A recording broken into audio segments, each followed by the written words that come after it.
మనకు దొరికినటువంటి ఈ గొప్ప శుభ అవసరం, గొప్ప శుభ సమయం మళ్ళీ మళ్ళీ మన పిల్లలకు రాకపోవచ్చేమో. ఎందుకు అనంటే ఉత్తరం యత్ సముద్రస్య హిమాద్రేశ్చేత్ దక్షిణం వర్షతద్ భారతం నామః భారతీయత్ర సంతతి అంటూ పైన ఉత్తరాన ఉన్నటువంటి హిమాలయాల నుంచి కింద దక్షిణాన ఉన్నటువంటి వింధ్యసాత్పుర పర్వతాలు, దాని కింద ఉన్నటువంటి జలములు లేకపోతే సముద్రము వరకు ఉన్నటువంటి భారతదేశంలో నా ప్రజలు ఉన్నారు అని వీళ్ళు ఏదైతే రాసుకున్నారో దీని ప్రకారంగా వీళ్ళు ఏం చేస్తున్నారు అని అంటే మొన్నటికి మొన్న కాకినాడ ప్రాంతంలో కొందరు వెళ్ళి బాప్తిసాలు ఇస్తున్నారు.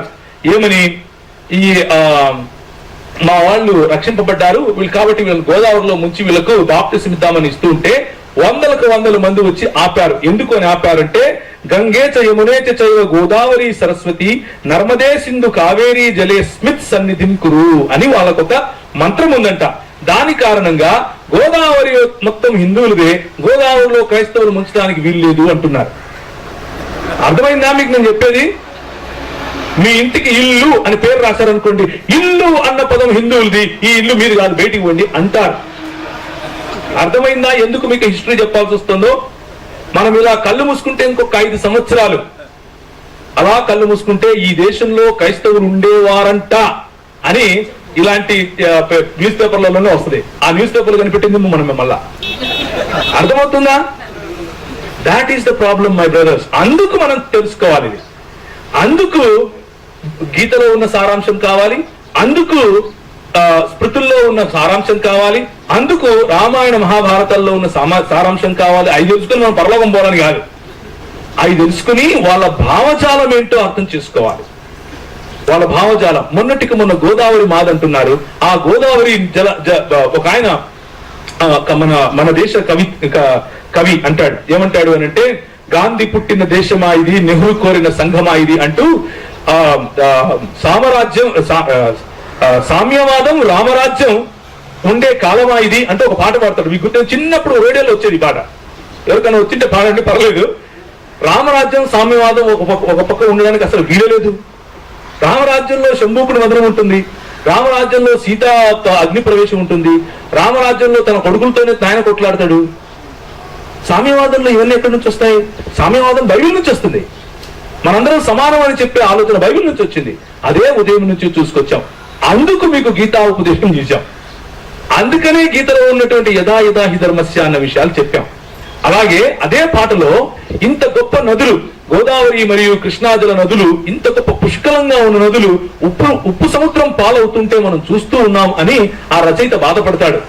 ఇది ఈ దేశంలో ఉన్న సంస్కృతి. కానీ మన పెద్దలు, మన నాయకులు ఏం చేశారు? ఉప్పు సముద్రం పాలవుతున్నటువంటి ఆ గోదావరి నదీ జలాలను ఒక కెనాల్ ద్వారా ఒక వైపుకు తీసుకుని వచ్చారు. గోదావరి ప్రాంతంలో వెళ్లి కలవాల్సినటువంటి, సముద్రంలో కలవాల్సినటువంటి నదులను ఆ కెనాల్ ద్వారా, కాలువల ద్వారా ఎక్కడి వరకు తీసుకెళ్లారు? ప్రకాశం జిల్లా వరకు తీసుకెళ్లారు. కొన్ని లక్షల ఎకరాలు ఈ రోజుకు సుభిక్షంగా పండుతాయి. కృష్ణా గుంటూరు డెల్టా ఏదైతే ఉందో ఆ డెల్టాలో వెళ్లి సముద్రంలో కలవాల్సిన నీటిని, ఆ నదీ జలాలను కేవలం అలా వృధాగా పోనివ్వకుండా డెల్టా ప్రాంతంగా మలిచారు. ఆ కాలువను మొత్తాన్ని నిర్మించారు. ఒక్క కాలువ, వేల సంవత్సరాల నుంచి వీళ్ళు ఉన్నారు కదా, ఒక్క కాలువ కట్టలేదు. మన తల్లిదండ్రులు, నిన్ను నన్ను ఆత్మీయంగా కన్న మన తల్లిదండ్రులు, వాక్యోపదేశం ద్వారా కన్న మన తల్లిదండ్రులు 200 సంవత్సరాల్లో మన ప్రాంతాన్ని సుభిక్షంగా, అన్నపూర్ణగా మార్చారు. ఇది మన భావజాలానికి వాళ్ళ భావజాలానికి ఉన్న తేడా. దేవునికి స్తోత్రం కలుగును గాక. ఎందుకు ఇది మీకు చెప్తున్నాను అని అంటే, రామరాజ్యానికి సామ్యవాదానికి ఉండే తేడా చెప్తున్నా. రామరాజ్యంలో నీకు అన్నం కావాలి అని అంటే నిన్ను తాకకూడదురా నాయనా, నువ్వు బయటికి వెళ్ళు అని అంటారు. సామ్యవాదంలో, బైబిల్ చెప్పే సామ్యవాదంలో ఈ వనరులన్నీ మనవి, ప్రభువు మనకిచ్చాడు, మన అందరము సమానంగా పంచుకోవాలి అని చెప్తాడు. రామరాజ్యంలో తిలక్ గారు పోరాడినట్లుగా వడ్డీ వ్యాపారుల కోసం కొమ్ము కాస్తూ, అంటే వైశ్యులను కొమ్ము కాసేందుకు రాజులు ఉంటారు. కానీ సామ్యవాదమైనటువంటి బైబిల్ గ్రంథం చెప్పే రాజ్యంలో నువ్వు సంపాదించిన దాంట్లో 10% ఇవ్వరా బాబు అని చెప్తారు. ఎందుకు ఇవ్వమంటారు? ట్యాక్సులు కట్టడం కోసం కాదు. మనం ఇంతవరకు యెషయా గ్రంథం 1వ అధ్యాయంలో చదివినట్లుగా అనాథలను పోషించడం కోసం, విధవరాండ్ర పక్షంగా నిలబడటం కోసం, బలహీనులైన స్త్రీల ఉద్ధరణ కోసం, అలాగే ప్రతి ఒక్క పరదేశిని సంరక్షించడం కోసం we have a plan for every human being on the face of this land అన్నటువంటి ఆలోచన ఎక్కడి నుంచి వచ్చింది? బైబిల్ నుంచి వచ్చింది. మనకున్న వనరుల వితరణ సమానముగా అందరికీ జరగాలి అని అంటే అది రామరాజ్యంలో కాదు, బైబిల్ చెప్పే సామ్యవాదంలో మాత్రమే సాధ్యం. బైబిల్ చెప్పే ఆలోచన కారణంగానే మనకు ఈ రోజు మన నదుల ద్వారా డెల్టాలు పుట్టాయి. బైబిల్ చెప్పినటువంటి ఆలోచన కారణంగానే ఈ రోజు మనకు సుభిక్షమైనటువంటి అన్నదాతగా, అన్న ప్రదాతగా మన ప్రాంతాన్ని యావత్ భారతదేశం చూస్తోంది.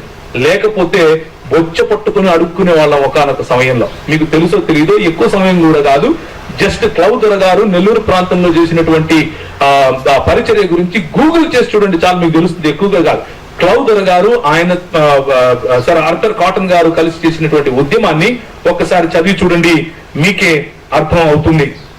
సో అందుకని మీకు ఈ భావజాలాన్ని చెప్పే ప్రయత్నం చేశాం. ఇప్పుడు మనం ఇక్కడ నుంచి వెళ్లే సమయంలో మీరు ఒక విషయం జ్ఞాపకం చేసుకోవాలి. ఏమిటి అని అంటే, ఇంత చదివాం, ఇంత తెలుసుకున్నాం, సమాచారం వచ్చింది, మీకు కావాల్సిన సమాచారం ఇప్పుడు చూసింది నోట్ చేసుకొని ఉండకపోయి ఉంటే, ఒకవేళ మీరు మీ రిజిస్ట్రేషన్ చేసినప్పుడు మీ ఫోన్ నంబర్లు, వాట్సాప్ నంబర్లు ముఖ్యంగా, అలాగే ఈమెయిల్ అడ్రసెస్ కనుక ఇచ్చుంటే ఈ మెటీరియల్ అంతా మీకు ఉచితంగా మీకు అందుతుంది, తప్పకుండా అందుతుంది. రాబోయే 2-3 రోజుల్లోనే అందుతుంది. అది సరైనటువంటి నాయకుల ద్వారా మీ దగ్గరికి వస్తుంది. అయితే చేతిలో ఉపకరణాలు వచ్చాయి, చేతిలో కంటెంట్ వచ్చింది, కానీ దాన్ని ఎలా వాడాలి అన్నదే చాలా ఆలోచించి వేయాల్సినటువంటి అడుగు. మన చేతిలో తర్కం ఉంది కదా, మన చేతిలో సమాచారం ఉంది కదా అని చెప్పి కనిపించినోడికల్లా ఒరే ఇక్కడ్రా, మేమేం చేశాం, మీరేం చేశారు అని మాట్లాడుకోవటం కోసం కాదు ఇది. అర్థమైందా? ఎందుకంటే ఇది మన దగ్గర ఉన్న సమాచారాన్ని ఎప్పుడు, ఎక్కడ, ఏ విధంగా, ఎవరితో మాట్లాడాలో వారితో మాట్లాడాలి. మనం పాలకులతో పనిచేయాలి. మనము ప్రతి దుర్గాన్ని చెరపట్టి క్రీస్తు పాదాల దగ్గరికి తీసుకొని రావాలి. హల్లెలూయా. మీరు ఇంజనీరింగ్ డిపార్ట్మెంట్ లో ఉండి ఇంజనీర్స్ గా ఉంటే, మీ తోటి ఇంజనీర్స్ కు అసలు నువ్వు ఇంజనీర్ ఎలా అయ్యావో తెలుసా అని చిన్నగా మొదలు పెట్టండి. నువ్వు ఇంజనీర్ అవ్వాలి అని అంటే, ఒకనొకప్పుడు సర్ ఆర్థర్ కాటన్ అని ఇంజనీర్ ఉండేవాడు, భారతదేశంలో మొట్టమొదటి ఇంజనీర్ అని మొదలు పెట్టండి. ఒక క్రైస్తవ మిషనరీ స్టోరీ చెప్పండి. మీరు ఒకవేళ విలేకరులు అయితే, ఈ దేశంలో విలేకరి అన్నటువంటి, లేకపోతే పత్రకారులు, లేకపోతే ఈ ముద్రణా యంత్రాంగం అన్నది వచ్చిందే మిషనరీల ద్వారా అన్న విషయం చెప్పండి. అది కూడా బళ్ళారి ట్రాక్ట్ సొసైటీ మొట్టమొదటి ప్రింటింగ్ ప్రెస్ మొత్తం తెలుగు ప్రాంతంలో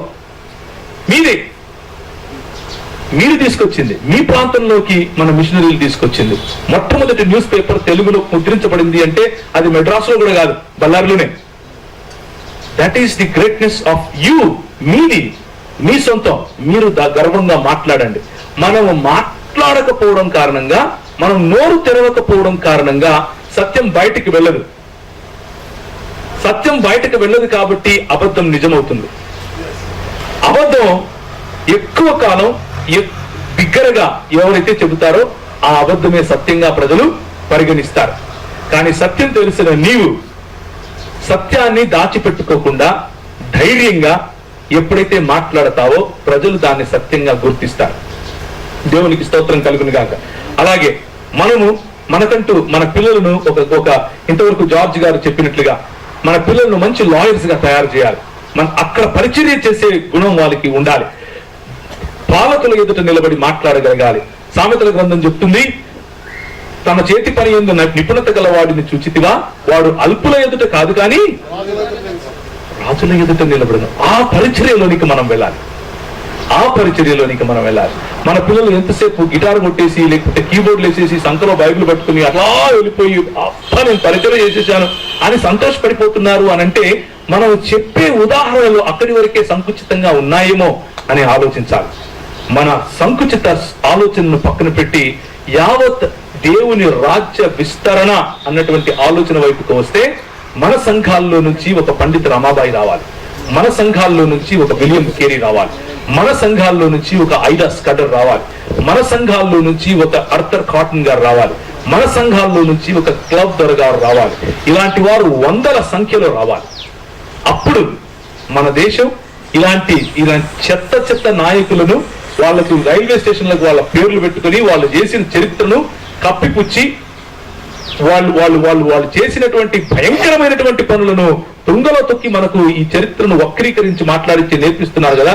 అలాంటి దౌర్భాగ్యపు పరిస్థితి నుంచి మన పిల్లలు బయటకు వస్తారు. మన దేశాన్ని కట్టిన మనం, మన దేశాన్ని నిర్మించిన మనం, మన దేశానికి వెన్నెముకగా ఉన్న మనమేమో ఏమైపోయాం? దేశద్రోహులం అయిపోయాం. మీరు ఈ దేశానికి చెందిన వారు కాదు అని ఒకడంటాడు, మీరేమో ఈ దేశానికి పట్టిన చెద అని ఒకడంటాడు, ఒకడేమో పుస్తకం రాస్తాడు, ఇంకోటి ఇది క్రైస్తవ్యం అని అరిందమా అనేవాడు ఇంకొక పుస్తకం రాస్తాడు. ఎవరికి తోచినట్లు వారు. మనం మాత్రం అదేం బట్టి నాకేం పోయిందిలే అన్నట్లుగా మనం ఉంటాం. ప్రియమైనటువంటి క్రైస్తవ సంఘమా, ఇది మనకు భావ్యం కాదు. మనము నిద్ర లేవాలి.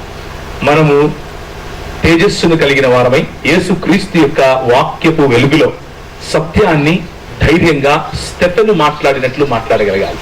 మనం మాట్లాడినప్పుడు, స్టెఫెను మాట్లాడినప్పుడు అంట ఆయన యొక్క ప్రభావాన్ని వారు ఆపలేకపోయారు అని దేవుని వాక్యం చెబుతుంది.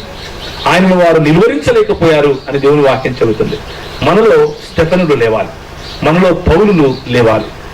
కుతర్కములను, ప్రతి దేవుని రాజ్య విస్తరణకు లేకపోతే ఆయన జ్ఞానమును అడ్డగించే ప్రతి ఆలోచనను చెరపట్టేవారు లేవాలి. ఇది మన పిలుపు. తలలో ఉంచుకుంటే ప్రార్థన చేసుకుందాం. హైదరాబాద్ లో జూలై 20, 21